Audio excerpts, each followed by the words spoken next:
to the immediately executory decision rendered by the Supreme Court en banc on 25th July 2025, which held, among others, that the articles of impeachment are null and void ab initio and that the Senate did not acquire jurisdiction over the same.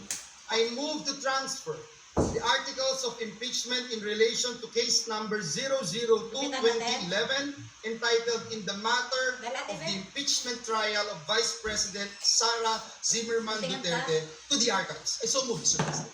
Hasta 20. May we register, would anyone from the minority or those opposing the motion would like to make a record their objection before so we can divide the House?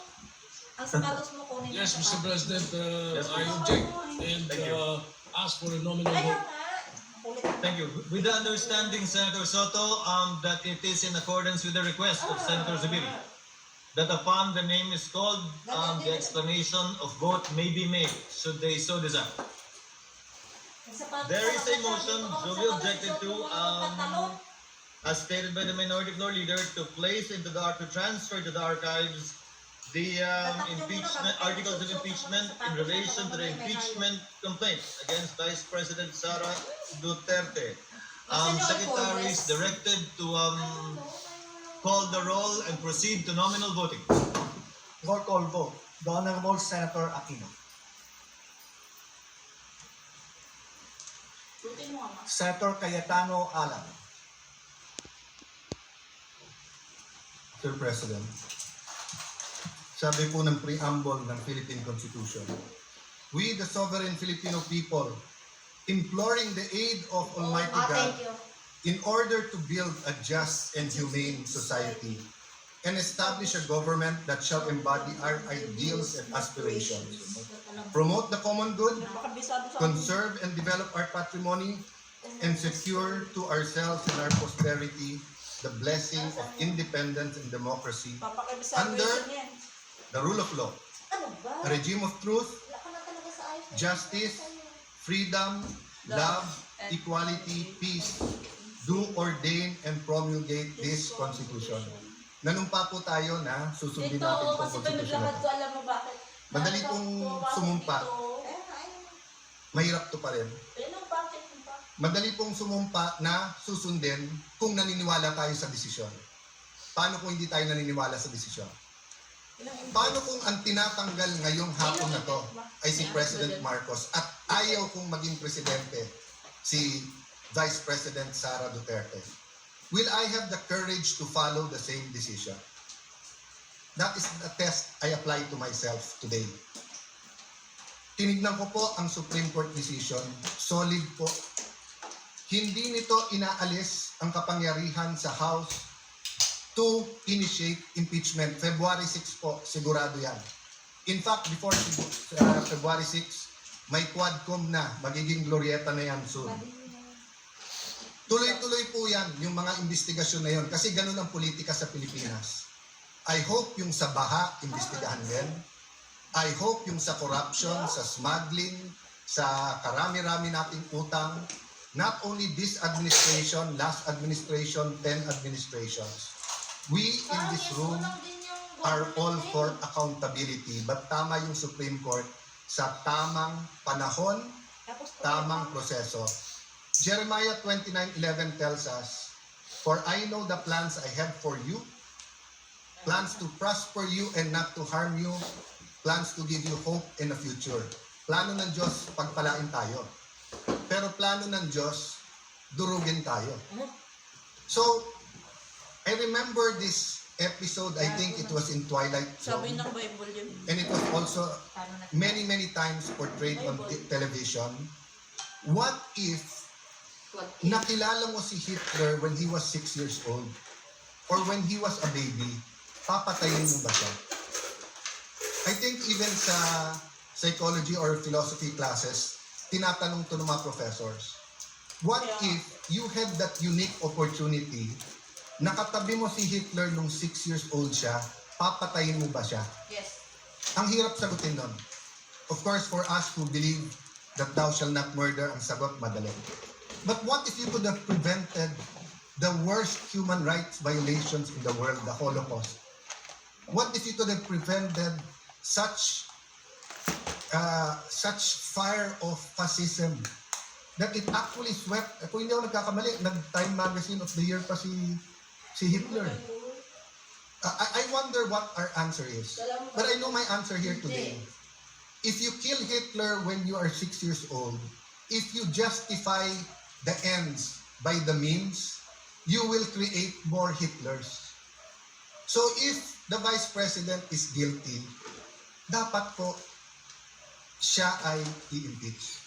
Pero sa tamang panahon at tamang proseso.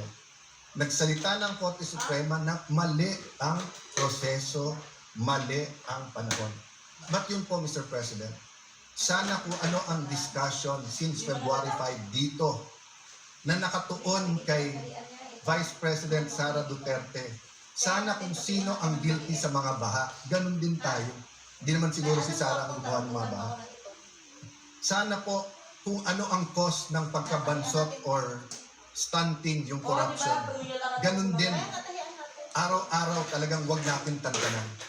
Lastly, Mr. President, may I make an appeal to the media, our friends, the vloggers, yung iba nandito, political analysts, advocates, school deans, etc. Nakalagay kasi dito, we all agree on a regime of truth. Parati na lang ang vloggers ang nasasabihan ng fake news.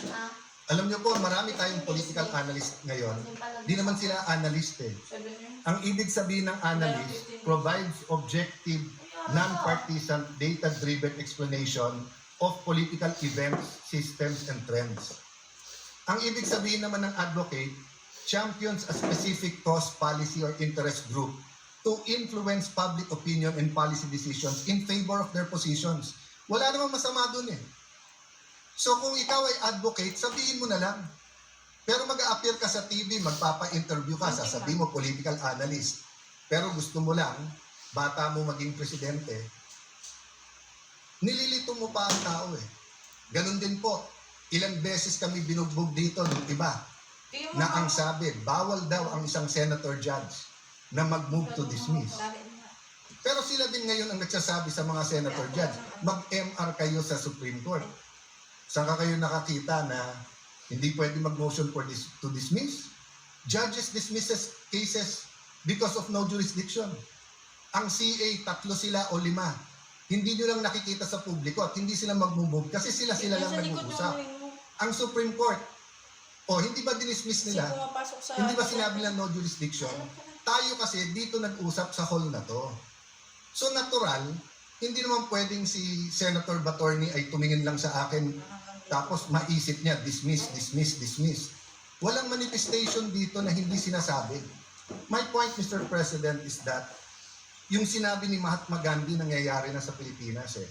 Sabi ni Mahatma Gandhi, if it's an eye for an eye, the whole world will go blind. Let's make our stand. Ilang beses ko narinig dito sa hall na to, ang taong bayan, ang taong bayan, ang taong bayan. Eh, hindi ba naman lahat naman tayo halal ng taong bayan eh, di ba? Hindi ba pwedeng sabihin ko na lang, ang opinion ni Alan Cayetano, isa lang naman ako eh. Ang opinion ni Joel Villanueva, ang opinion ni Mocha Uson, isa lang naman siya eh. Pwedeng sabihin ko sa inyo, guys, ang opinion ng civil society, ang opinion ng masa, ang opinion ng taong bayan, dapat makonvict. Are we not overstepping and are we not confusing rather than enlightening our political processes? Yes, you might think this is a different Alan Cayetano from the impeachment of President Estrada, impeachment of President Arroyo, impeachment of yung hindi natuloy na impeachment kay CJ Davide, sa impeachment ni CJ Corona. But aren't we supposed to be wiser? At hindi ba tama naman yung sinabi ng Supreme Court? Dapat may impeachment, pero hindi dapat gamitin ito ng magkalaban lang sa politika. Ayaw natin maging presidente si Vice President Sara, talunin nyo na lang sa 2028. Ngayon, kung talagang may ginawa siyang masama, edi impeach, pero sa tamang paraan. I apologize if I'm emotional on this issue, but hindi tayo makawala eh. Ang daming mas importanteng issue pero nakapako tayo sa issue na to. Thank you, dear colleagues, and thank you to Filipino people for the opportunity to share my